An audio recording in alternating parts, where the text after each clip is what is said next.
there will be no global recession. So, firstly, there will be no US recession, there will be no global recession. This talk of recession is completely overblown. Uh, People talk of recession partly because of the Smoot-Hawley tariffs of 1930. That was an 80% tariff imposed on almost all countries.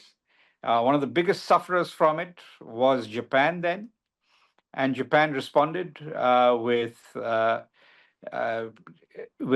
Takahashi Korekiyo, the finance minister at the time, coming up with what are now called Keynesian policies. Be that as it may, there was a depression in 1930 because of the size of the US tariffs imposed then and the retaliation by other countries.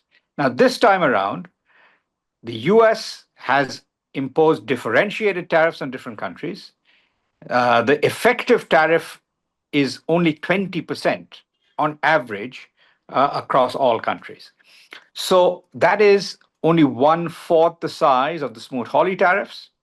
Secondly, it's not resulting in a slew of retaliatory tariffs by other countries. Instead, most countries other than China are cutting their tariffs or cutting their non-tariff barriers to accommodate the US. And so there's going to be mutual tariff reductions rather than tariff increases with regard to most countries.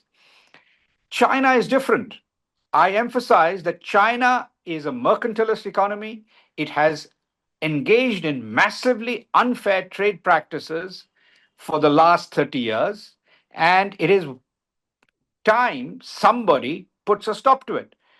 The whole world needs to thank President Trump for waking up to this.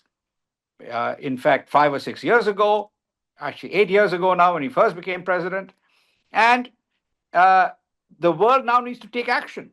The European Union is looking to collaborate with the US in taking anti-dumping actions on a collaborative basis against China. India too needs to do the same thing because China dumps, it sells its excess capacity at below the cost of production. That is called dumping. That is the very definition of dumping. The the Chinese have been doing it for years, and it depresses world prices of things like steel, aluminium, solar panels, etc. So it is important that the rest of the world take action against China's dumping. And the EU is cooperating with the US in doing that. So I think the initial market reaction is wildly overdone. We do not need to panic along with global markets on the first 2 or 3 days after an aggressive action taken by this administration in the US. This action has been telegraphed by President Trump throughout the last 1 year during the election campaign. But many people thought that perhaps he's not going to act on it fully. He has now acted on it. I don't think he's going to withdraw the action on China. In fact, because China is escalating the conflict, it'll only get worse with China. But other countries are likely to see reduced tariffs if they negotiate in good faith with the US.